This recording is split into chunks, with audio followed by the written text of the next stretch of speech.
बापू बिरू वटेगावकर तुम्हाला माहिती आहे का? रंगा शिंद्याचं बोरगावात आणि पोरीचं नरड दाबून मारून टाकलं होतं, पण त्यांच्या विरुद्ध कोणी साक्ष देईना. भीत होते त्याला. तेव्हा 4 मुली त्यांच्या बापूकडं आल्या आणि म्हणाल्या, आता आमचं काही खरं नाही. आम्ही देव कृष्ण आणि कोणीला अर्पण करणार आहोत. तुम्हाला काही होत असेल तर बघा. तेव्हा बापूंनी हातात कुऱ्हाड घेतली आणि रंग्याचा कोथळा बाहेर काढला. डोक्यावर पिवळं मुडासं आणि कपाळावर भंडारा, पांढऱ्या दाढी मिशा आणि खांद्यावर काळी घोंगडी घेतलेले बापू बिरू वटेगावकर यांनी केलेल्या पहिल्या खुनाची कथा रंगून सांगायचे. हा व्हिडिओ यूट्यूब आणि फेसबुकवर लोकांनी हजारो वेळा बघितला आहे.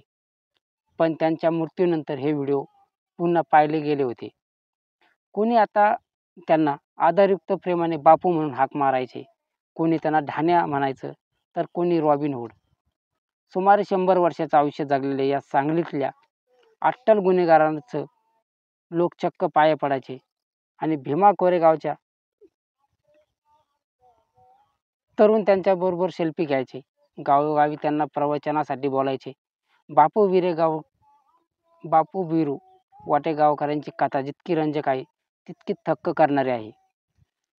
मूळ सांगली जिल्ह्यातील वाळवा तालुक्यातील बोरगावचा. त्याला लहानपणी कुस्तीची आवड होती. अंगात धष्टपुष्ट होता. कोणी एखाद्या मुलीची छेड काढली किंवा तिला कोणी त्रास दिला तर त्याचे तळपायाच्या मस्तकाला जाई, असं स्थानिक पत्रकाराचे राजे सनकी सांगतात. त्यातूनच त्यांनी हाती शस्त्र घेतलं आणि पहिला खून केला असा दावा केला जातो. ज्यांचा खून केला त्या रंगा शिंद्याच्या भावाने बदला घ्यायचा प्रयत्न केला, तर बापूंनी त्यांचाही जीव घेतला. नंतर पोलिसाच्या भीतीने बापू फरार झाला. गावात गेला तर पोलीस पकडतील म्हणून तो सह्याद्रीच्या दाट जंगलात लपून बसला. तो पोलिसाच्या दृष्टीने गुन्हेगार असला तरी लोकांना त्यांच्याबद्दल सहानुभूती होती. बापू बिरू सुरुवातीला काही प्रतिमेबद्दल दक्ष होते. त्या काळात तर उत्तर भारतात जसा डाकूंचा उदय झाला होता तसाच बापू बिरूचाही आहे. त्यांनी केलेला पहिला खून हा गावातील एका गुंडाचा होता. त्यातूनच त्यांनी त्या गावात चांगली प्रतिमा निर्माण व्हायला मदत झाली. कोल्हापूरमध्ये अनेक वर्ष पत्रकारिता केलेले अनंत दीक्षित बापूच्या लोकप्रियतेचे कारण सांगतात. जंगलातून फिरताना तो अचानक एखाद्या गावात शिरायचा. जेवण वगैरे उरकायचा.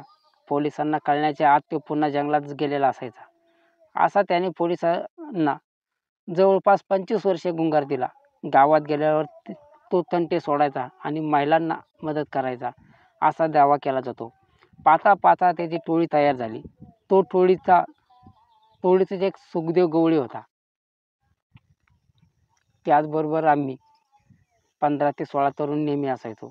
वडिलांप्रमाणे ते आमची काळजी घ्यायचे. कुणाचं काय दुखलं खुपलं तरी त्यांना चैन पडत नसे असं गवळी सांगतो. बापू निर्व्यसनी होते. त्यांना कुणाला दारू प्यायला त्याला चालत नसे असे गवळी सांगतात. शेवटी जेव्हा बापूंनी शरणागती पत्करली तेव्हा त्यांची जन्मठेपेची शिक्षा सुनावण्यात आली. ती पूर्ण केल्यानंतर तो आपल्या गावी परतला आणि त्याच्या आयुष्याचं नवं वळण घेतलं. त्याने भजन कीर्तन करायला आणि माध्यमिक भाषण द्यायला सुरुवात केली. निर्व्यसनी राहा, गुन्हेगारीचं आयुष्य जगू नका असं तो तरुणांना सांगू लागला.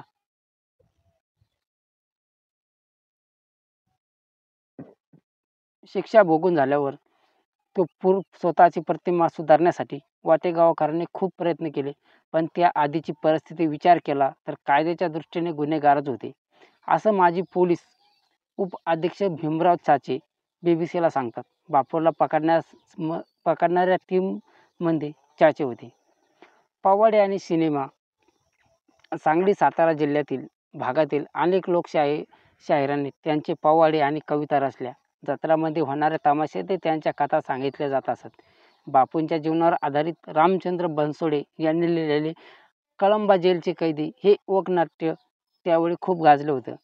त्याबद्दल लोककलाकार मंगला बनसोडे बीबीसीला बोलताना म्हणतात की माझे पती रामचंद्र बनसोडे यांनी बापू बिरू वाटेगावकरांची तुरुंगात भेट घेऊन त्यांची पूर्ण कथा ऐकली आणि ती त्यांच्या रूपात वगनाट्य तयार केलं.